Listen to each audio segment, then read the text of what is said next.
All right. Well, earlier in the show, I chatted about an article from Susan Fowler about leadership and how the recent presidential election has thrown some doubt on long-standing assumptions about how leaders behave. Well, another article this week, questioningly titled "The End of Globalism," you see it right there, and written by Michael Witt of InSeed, also deals with changing perceptions in the wake of what's been a pretty topsy-turvy year, and seen not only in the context of the U.S. presidential campaign that I mentioned, but also demonstrated by the Brexit vote, right, back in the summer. Also was a very unexpected result from that vote. Well, this holiday season, even more than usual, I personally am stumped by questions like these, which really they cut to the heart of where our world and our nation and our businesses are headed in 2017. I mean, we have a little time. We have a few minutes here on the show. So maybe I can throw some of these questions I have at you. I'm just going to throw them at you, Derek. I didn't prep you for this. Yeah, okay, all right. But I want to take your temperature on some of these possible answers, because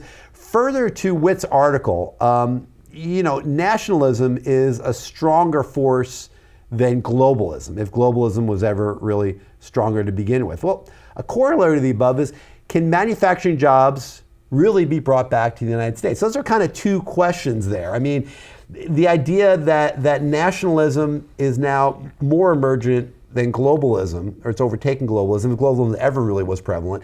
And tying into that is this idea that, well, maybe manufacturing jobs will come back to the United States if we're going to have more of an internal focused nationalist perspective. What do you think? I don't buy it. I only if they are forced to, and I think, and forced to by regulation, edict, whatever you want to call it.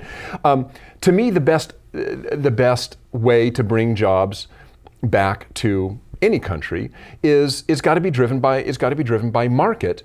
Manufacturers got to want to do it, which means, and there is some of this going on. I mean, as the playing field has raised in other parts of the world, say China, it is becoming less and less advantageous for some companies to do business in China. So what happens? Do they stay working there, losing money? No, they come back to the United States, perhaps, or to maybe a country that's less expensive. But eventually, it's market forces which are driving them to do what they do. When it becomes advantageous for a manufacturer to do business in the United States, they'll come back to the United States. Mm-hmm. So then that just raises the question, well, how do you do that? Well, maybe there's tax incentives or so on and so forth. But the way not to do it is to beat them over the head with a club. Yeah. That's not the way to do it. Tariffs are a club. I mean, quite and frankly. Tariffs are a club. Yeah. But I mean, this idea that everybody around the world seems to be percolating with more of a nationalist idea. Every nation in the world has more of an inward has more of an inward focus than an outward focus. So this whole idea of free trade without tariffs and jobs and work and production flowing wherever it's the most inexpensive in the world, that may change if the moats come up around the world at all these countries. Sure, but that's, and I don't think there's anything wrong with tariffs if they're used to level the playing field, okay, not beat somebody over the head to drag them kicking and screaming. You know what I'm saying? There's got to be, to me, I take more of a worldview. I'm going, if as you have more global trade, you raise the standard of living for people in China or people in Africa or people in Malaysia or whatever, as their standard of living goes up, the market slowly levels out and businesses start to move back or they reshore and so forth, but it takes time. But that's a globalist perspective. I'm sure. saying if we've reached the end of globalism.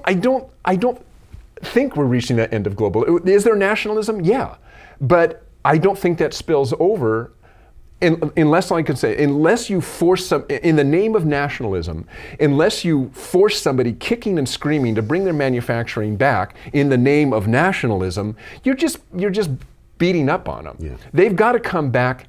I don't think you're going to have manufacturers coming back to say, I'm going to come back to America just so I can lose money, but yay, right? They're not going to do that. Right. They may be forced to by nationalists, but that's not the way to do it. Yeah. Well, let me ask you another question. This is also kind of in the news right now. This idea, it's been very much in the news. This idea that the election was hacked in some way, or that the Russians or whomever, some bad actor, acquired information about the Democratic National Committee and that they released it. Well, But what it's brought up in my mind is this idea that, how vulnerable are our very highly and increasingly networked economic and societies, programs. I mean, can criminals or foreign enemies, would they take advantage of our liabilities? And does that mean we need to rethink things like the Internet of Things? As we increasingly get more network devices that are in more critical systems, health systems, energy systems, national grids, things that really could be attacked are vulnerable. Are those vulnerabilities going to see us rolling back No. Internet of Things? No. Already what's being done is, everybody, every country is doing. The United States is big on it, is focusing on cybersecurity. Given that you're not going to roll back technology never rolls back. Technology. That's not true. On the historical sphere of the world, it has rolled back. At times, wars, famines, disease. It doesn't deliberately roll back. Right. It doesn't roll back on, there's a problem here. Let's stop moving forward. Right. There may be things that force it. I don't see cybercrime as that. Cybercrime is something that needs to be overcome, and it does need to be dealt with. But I don't see a shutdown on the Internet of Things. I don't see a shutdown on the internet or anything like that. What a lot of time and energy, and let's face it, a lot of money is being focused on is how do we strengthen these things? How do we make IoT devices less hackable or unhackable? How do we protect our election system? How do we do, whatever? But they're not being turned off. Nobody has suggested that I've heard yet, let's just do away with these things. It's more like, how do we beef them up? How do we strengthen them so that they're protected, so that we continue moving forward with innovation without having to worry about, the grid being shut down. Right. Well, those are good questions. There's just a few of them. There's a lot more that I certainly have. We're kind of out of time on today's show, but these are questions that are going to affect us as we turn into 2017, and change is always in the air.